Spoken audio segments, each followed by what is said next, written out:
ਜਾ ਕੇ ਕੋਈ ਮੈਮੋਰੈਂਡਮ ਦੇ ਸਕਦੇ ਹਾਂ ਜਾਂ ਕੋਈ ਆਪਾਂ ਕੋਈ ਨਗਰ ਕੀਰਤਨ ਦੇ ਪ੍ਰੋਗਰਾਮ ਲਿਖ ਸਕਦੇ ਹਾਂ, ਸਾਨੂੰ ਜ਼ਰੂਰ ਕਰਨੇ ਚਾਹੀਦੇ ਹਨ। ਅਤੇ ਉਹਨਾਂ ਸ਼ਹੀਦਾਂ ਨੂੰ ਆਪਣੇ ਦਿਲ ਵਿੱਚ ਵਸਾ ਕੇ ਸੱਚੀ ਸ਼ਰਧਾਂਜਲੀ ਜ਼ਰੂਰ ਦੇਣੀ ਚਾਹੀਦੀ ਹੈ। ਵਾਹਿਗੁਰੂ ਜੀ ਕਾ ਖਾਲਸਾ, ਵਾਹਿਗੁਰੂ ਜੀ ਕੀ ਫਤਿਹ।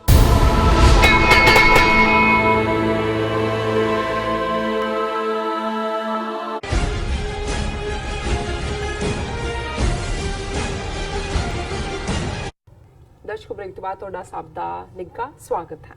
ਅਹਿਮ ਇਸ਼ੂ ਤੋਂ ਬਾਅਦ ਅੱਜ ਹੁਣ ਆਪਾਂ ਆਪਣੇ ਦਰਸ਼ਕਾਂ ਨਾਲ ਸ਼ੇਅਰ ਕਰਨ ਜਾ ਰਹੇ ਹਾਂ ਅੱਜ ਦਾ ਵਿਚਾਰ। ਜੀ ਡਾਕਟਰ ਸਾਹਿਬ ਕੀ ਕਹਿਣਾ ਚਾਹੋਗੇ? ਦੇਖੋ, ਵੀਰਵਾਰ ਦੇ ਪ੍ਰੋਗਰਾਮ 'ਚ ਅਸੀਂ ਮਹਾਰਾਸ਼ਟਰ ਦੇ ਹੋਏ ਮਹਾਨ ਸੰਤ ਭਗਤ ਨਾਮਦੇਵ ਜੀ ਉਹਨਾਂ ਦੇ ਸ਼ਬਦ ਦੀ ਵਿਚਾਰ ਕਰਦੇ ਜੀ। ਉਹਨਾਂ ਦੇ ਗੁਰੂ ਗ੍ਰੰਥ ਸਾਹਿਬ 'ਚ 61 ਸ਼ਬਦ ਨੇ ਔਰ ਅੱਜ ਅਸੀਂ 59 ਨੰਬਰ ਸ਼ਬਦ ਜਿਹੜਾ ਉਹ ਵਿਚਾਰ ਅਧੀਨ ਲਿਆਂਦਾ ਹੈ। ਆਲਰੇਡੀ ਅਸੀਂ 58 ਸ਼ਬਦ ਉਹਨਾਂ ਦੇ ਵਿਚਾਰ ਚੁੱਕੇ ਜੀ ਔਰ ਇਸ ਸ਼ਬਦ ਦੇ ਵਿੱਚ ਥੋੜੇ ਲਫ਼ਜ਼ ਅਖੀਰ 'ਚ ਮਰਾਠੀ ਜ਼ੁਬਾਨ ਦੇ ਨੇ। ਬਾਕੀ ਜਿਹਨੂੰ ਸਾਧੂ ਭਾਸ਼ਾ ਕਿਹਾ ਜਾਂਦਾ ਸੀ ਉਸ ਖਿੱਤੇ ਦੀ, ਉਸ ਦੇ ਵਿੱਚ ਵਿਚਾਰ ਬੜੀ ਡੂੰਘੀ ਹੈ ਔਰ ਬੜੇ ਸਰਲ ਲਫ਼ਜ਼ਾਂ ਦੇ ਵਿੱਚ ਹੈ। ਪ੍ਰਭਾਤੀ ਰਾਗ ਦੇ ਵਿੱਚ ਸ਼ਬਦ ਹੈ, ਪ੍ਰਭਾਤੀ ਬਾਣੀ ਨਾਮਦੇਵ ਜੀ ਕੀ ਇੱਕ ਓੰਕਾਰ ਸਤਿਗੁਰ ਪ੍ਰਸਾਦ। ਮਨ ਕੀ ਬਿਰਥਾ ਮਨ ਹੀ ਜਾਣੈ, ਕੈ ਬੂਝਲ ਆਗੈ ਕਹੀਐ, ਅੰਤਰ ਜਾਮੀ ਰਾਮ ਰਵਾਈ, ਮੈਂ ਡਰ ਕੈਸੇ ਚਈਐ, ਬੇਦੀਅਲੇ ਗੋਪਾਲ ਗੁਸਾਈ, ਮੇਰਾ ਪ੍ਰਭ ਰਵਿਆ ਸਰਬੇ ਠਾਈ। ਰਹਾਓ, ਜਿਵੇਂ ਰਹਾਓ ਦੀ ਤੁਕ ਕੇਂਦਰੀ ਨੁਕਤਾ ਹੁੰਦਾ ਹੈ, ਸ਼ਬਦ ਦਾ ਭਾਵ ਹੁੰਦਾ ਹੈ, ਮੈਸੇਜ ਹੁੰਦਾ ਹੈ, ਜੀ ਲੈਸਨ ਹੁੰਦਾ ਹੈ, ਮੋਰਲ ਹੁੰਦਾ ਹੈ। ਬਿਲਕੁਲ। ਸੋ ਭਗਤ ਜੀ ਇਹ ਫਰਮਾਉਂਦੇ ਨੇ, ਬੇਦੀਅਲੇ ਗੋਪਾਲ ਗੁਸਾਈ। ਬੇਦੀਲਾ ਹੁੰਦਾ ਹੈ ਜਿਹਨੂੰ ਕੋਈ ਚੀਜ਼ ਵਿੰਨ ਕੇ ਅੰਦਰ ਚਲੀ ਜਾਂਦੀ, ਉਹ ਕਹਿੰਦਾ ਵੀ ਮੇਰਾ ਦਿਲ ਵਿੰਨਿਆ ਗਿਆ। ਜਦੋਂ ਅਸੀਂ ਕਿਸੇ ਦੇ ਪਿਆਰ ਦੇ ਵਿੱਚ ਆਉਂਦੇ ਹਾਂ ਤੇ ਅਸੀਂ ਕਹਿੰਦੇ ਹਾਂ ਕਿ ਮੇਰਾ ਤਾਂ ਰੋਮ ਰੋਮ, ਇਹ ਵੀ ਅਸੀਂ ਐਕਸਪ੍ਰੈਸ਼ਨ ਯੂਜ਼ ਕਰਦੇ ਹਾਂ ਕਿ ਸਰੀਰ ਦੇ ਉੱਤੇ ਜਿੰਨੇ ਵਾਲ ਨੇ ਜਿਨ੍ਹਾਂ ਨੂੰ ਰੋਮ ਕਹਿੰਦੇ, ਮੇਰਾ ਤਾਂ ਰੋਮ ਰੋਮ ਪਿਆਰ 'ਚ ਹੈ ਜਾਂ ਮੇਰਾ ਰੋਮ ਰੋਮ ਸ਼ੁਕਰਾਨੇ 'ਚ ਹੈ।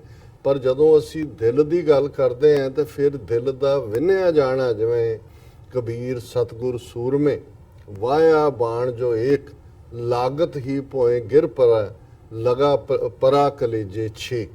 ਕਿ ਜਿਹੜਾ ਵਿਰਾਗ ਦੇ ਨਾਲ ਜਦੋਂ ਕਾਂਗ ਉੱਠਦੀ ਹੈ ਤੇ ਫਿਰ ਕਿਵੇਂ ਹਿਰਦਾ ਜਿਹੜਾ ਉਹ ਬੇਬਲ ਹੋ ਜਾਂਦਾ ਹੈ ਉਸ ਦੇ ਮਿਲਾਪ ਦੇ ਲਈ, ਵਸਲ ਦੇ ਲਈ, ਉਹਨੂੰ ਅਸੀਂ ਵਿੰਨਣਾ ਵੇਦਨਾ ਕਹਿੰਦੇ ਹਾਂ। ਤੇ ਭਗਤ ਜੀ ਕਹਿੰਦੇ ਨੇ, ਬੇਦੀਅਲੇ ਗੋਪਾਲ ਗੁਸਾਈ, ਕਿ ਸਾਰੀ ਦੁਨੀਆ ਦੇ ਪਾਲਕ ਔਰ ਮਾਲਕ ਗੁਸਾਈ ਨੇ, ਵਾਹਿਗੁਰੂ ਨੇ ਮੇਰਾ ਦਿਲ ਆਪਣੇ ਪਿਆਰ ਦੇ ਤੀਰ ਦੇ ਨਾਲ ਬੇਦੀਅਲੇ ਵਿੰਨਿਆ ਹੋਇਆ, ਮੇਰਾ ਪ੍ਰਭ ਰਵਿਆ ਸਰਬੇ ਠਾਈ।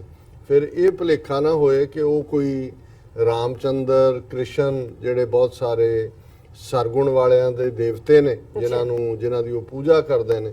ਔਰ ਭਗਤ ਨਾਮਦੇਵ ਜੀ ਨੇ ਲਫ਼ਜ਼ ਆਪਣੀ ਬਾਣੀ 'ਚ ਬੇਸ਼ੱਕ ਜਿਵੇਂ ਗੁਰਬਾਣੀ 'ਚ ਹੋਰ ਵੀ ਉਹ ਵਰਤੇ ਨੇ ਜਿਹੜੇ ਕਿ ਉਹਨਾਂ ਅਵਤਾਰਾਂ ਦੇ ਲਈ ਵੀ ਵਰਤੇ ਜਾਂਦੇ ਨੇ, ਪਰ ਇਸ ਦਾ ਮਤਲਬ ਸਰਬ ਜਿਹੜਾ ਹਰ ਥਾਂ ਤੇ ਮੌਜੂਦ ਓਮਨੀ ਪ੍ਰੈਜ਼ੈਂਟ ਸਰਬ ਵਿਆਪਕ ਵਾਹਿਗੁਰੂ ਹੈ। ਔਰ ਅਗਲੀ ਤੋਕੀ ਭਗਤ ਜੀ ਦੀ ਦੱਸਦੀ ਹੈ, ਮੇਰਾ ਪ੍ਰਭ ਰਵਿਆ ਸਰਬੇ ਠਾਈ, ਕਿ ਮੇਰਾ ਵਾਹਿਗੁਰੂ ਉਹ ਹੈ, ਮੇਰਾ ਗੋਪਾਲ ਉਹ ਹੈ, ਮੇਰਾ ਗੁਸਾਈ ਉਹ ਹੈ ਜਿਹੜਾ ਹਰ ਥਾਂ ਤੇ ਵਿਆਪਕ ਹੈ, ਹਰ ਥਾਂ ਤੇ ਉਹ ਰਵਿਆ ਹੋਇਆ ਮੌਜੂਦ ਹੈ।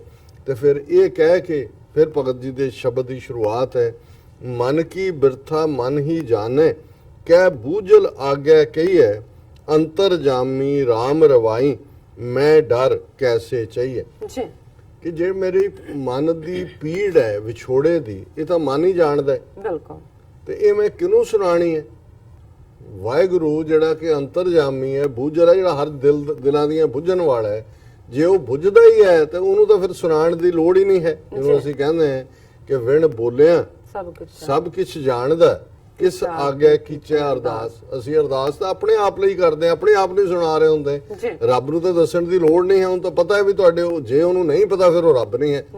ਰੱਬ ਦੇ ਤਾਂ ਇਹੀ ਹੈ ਕਿ ਉਹ ਅੰਤਰਜਾਮੀ ਹੈ, ਜੋ ਤੁਹਾਡੇ ਦਿਲ ਦੇ ਅੰਦਰ ਹੈ ਉਸ ਨੂੰ ਉਹ ਜਾਣਦਾ ਹੈ। ਪਹਿਲਾਂ ਕੀ ਸੀ ਉਹਨੂੰ ਵੀ ਜਾਣਦਾ, ਅੱਗੋਂ ਕੀ ਹੋਣਾ ਉਹਨੂੰ ਵੀ ਜਾਣਦਾ।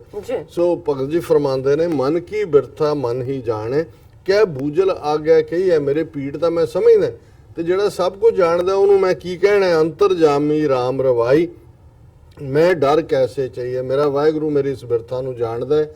ਉਹ ਅੰਤਰਜਾਮੀ ਦਾ ਮਤਲਬ ਹੀ ਇਹ ਦਿਲ ਦੀ ਜਾਣਨ ਵਾਲਾ ਹੈ। ਔਰ ਰਾਮ ਉਹ ਰਮਿਆ ਹੋਇਆ ਹਰ ਇੱਕ ਦੇ ਵਿੱਚ। ਔਰ ਫਿਰ ਰਹਾਉ ਦੀ ਤੁਕ ਹੈ, ਮਾਨੈ ਹਾਟ ਮਾਨੈ ਪਾਠ, ਮਾਨੈ ਹੈ ਪਾਸਾਰੀ, ਮਾਨੈ ਬਾਸੈ ਨਾਨਾ ਭੇਦੀ, ਭਰਮਤ ਹੈ ਸੰਸਾਰੀ। ਹੁਣ ਇਹ ਇਵੇਂ ਹੀ ਹੈ ਕਿ ਇੱਕ ਬਾਜ਼ਾਰ ਹੈ, ਬਾਜ਼ਾਰ ਦੇ ਵਿੱਚ ਇੱਕ ਹੱਟੀ ਹੈ, ਜੀ। ਹੱਟੀ ਦੇ ਵਿੱਚ ਇੱਕ ਦੁਕਾਨਦਾਰ ਬੈਠਾ ਹੈ। ਬਿਲਕੁਲ। ਸੋ ਉਹਨਾਂ ਨੇ ਕਿਹਾ ਵੀ ਇੱਕ ਜਿਹੜਾ ਦੁਨਿਆਵੀ ਬਾਜ਼ਾਰ ਹੈ ਉਹਦੇ 'ਚ ਬਾਜ਼ਾਰ ਹੈ, ਬਾਜ਼ਾਰ 'ਚ ਕਿਸੇ ਦੀ ਹੱਟੀ ਹੈ, ਕੋਈ ਪੰਸਾਰੀ ਹੈ, ਪਰ ਇੱਥੇ ਤਾਂ ਮਨ ਦੇ ਵਿੱਚ ਜਿਹੜਾ ਬੈਠਾ ਹੋਇਆ ਰੱਬ ਹੈ। ਮਨ ਹੈ ਹਾਟ, ਮੇਰਾ ਮਨ ਹੀ ਹੱਟੀ ਹੈ, ਮਨ ਹੀ ਪਾਠ, ਮਨ ਹੀ ਬਾਜ਼ਾਰ ਹੈ। ਜਿਸ ਬਾਜ਼ਾਰ ਦੇ ਵਿੱਚ ਇਹ ਹੱਟੀ, ਪਟਣ ਲਫ਼ਜ਼ ਬਾਜ਼ਾਰ ਲਈ ਇਸਤੇਮਾਲ ਹੁੰਦਾ ਜੀ। ਹੈ। ਮਨ ਹੈ ਪਸਾਰੀ, ਮਨ ਹੀ ਜਿਹੜਾ ਉਹ ਪੰਸਾਰੀ ਹੈ, ਕਰਿਆਨਾ ਵੇਚਣ ਵਾਲਾ, ਸੌਦਾ ਵੇਚਣ ਵਾਲਾ। ਮਨ ਹੈ ਬਾਸਾ ਨਾਨਾ ਭੇਦੀ, ਜਿਹੜਾ ਮਨ ਦੇ ਵਿੱਚ ਵਸਣ ਵਾਲਾ ਰੱਬ ਹੈ, ਉਹਦੇ ਅੱਡ-ਅੱਡ ਰੂਪ ਨੇ, ਉਹ ਅੱਡ-ਅੱਡ ਰੂਪਾਂ ਦੇ ਵਿੱਚ ਹਰ ਥਾਂ ਤੇ ਬਿਰਾਜਮਾਨ ਹੈ। ਜੀ। ਭਰਮਤ ਹੈ ਸੰਸਾਰੀ, ਸਿਰਫ ਸੰਸਾਰੀ ਲੋਕਾਂ ਨੂੰ ਸਮਝ ਨਹੀਂ ਆਉਂਦੀ ਕਿ ਭਾਈ ਉਹ ਹਰ ਇੱਕ ਦੇ ਵਿੱਚ ਵਸਿਆ ਹੋਇਆ ਹੈ, ਉਸ ਦੇ ਨਾਨਾ ਰੂਪ ਨੇ। ਫਿਰ ਭਗਤ ਜੀ ਫਰਮਾਉਂਦੇ ਨੇ, ਗੁਰ ਕੈ ਸ਼ਬਦ ਇਹੋ ਮਨ ਰਾਤਾ, ਦੁਬਿਧਾ ਸਹਿਜ ਸਮਾਣੀ, ਸਭੋ ਹੁਕਮ ਹੁਕਮ ਹੈ ਆਪੇ, ਨਿਰਭਉ ਸਮਤ ਵਿਚਾਰੀ। ਜੀ। ਕਿ ਭਾਈ ਇਹ ਜਿਹੜਾ ਗੁਰੂ ਦੇ ਸ਼ਬਦ ਦੇ ਵਿੱਚ ਜਦੋਂ ਇਹ ਮਨ ਰੰਗਿਆ ਰਹਿੰਦਾ ਹੈ ਤੇ ਫਿਰ ਦੁਬਿਧਾ ਖਤਮ ਹੋ ਜਾਂਦੀ ਹੈ, ਸਹਿਜ ਦੀ ਅਵਸਥਾ ਬਣ ਜਾਂਦੀ ਹੈ, ਸਹਿਜ ਦੇ ਵਿੱਚ ਮਨ ਟਿਕ ਜਾਂਦਾ ਹੈ। ਜੀ। ਸਭੋ ਹੁਕਮ ਹੁਕਮ ਹੈ। ਫਿਰ ਇਸ ਗੱਲ ਦੀ ਸਮਝ ਆ ਜਾਂਦੀ ਹੈ ਕਿ ਜੋ ਕੁਝ ਹੋ ਰਿਹਾ ਉਹ ਹੁਕਮ ਦੇ ਵਿੱਚ ਹੋ ਰਿਹਾ, ਸਭ ਹੁਕਮ ਹੈ, ਆਪ ਵੀ ਉਹ ਹੁਕਮ ਹੈ। ਨਿਰਭਉ ਸਮਤ ਵਿਚਾਰੀ, ਫਿਰ ਨਿਰਭਉ ਹੋਣਾ ਔਰ ਉਸ ਚੰਗੀ ਬੁੱਧੀ ਦੀ ਵਿਚਾਰ, ਸਮਤ ਵਿਚਾਰੀ, ਇਹ ਮਨ ਦੇ ਵਿੱਚ ਆਉਂਦਾ ਹੈ। ਜੀ। ਜੋ ਜਨ ਜਾਨ ਭਜੈ ਪਰਖੋਤਮ, ਤਾਚੀ ਅਬਕਤ ਬਾਣੀ, ਨਾਮਾ ਕਹਿ ਜਗ ਜੀਵਨ ਪਾਇਆ, ਹਿਰਦੈ ਅਲਖ ਵਡਾਣੀ।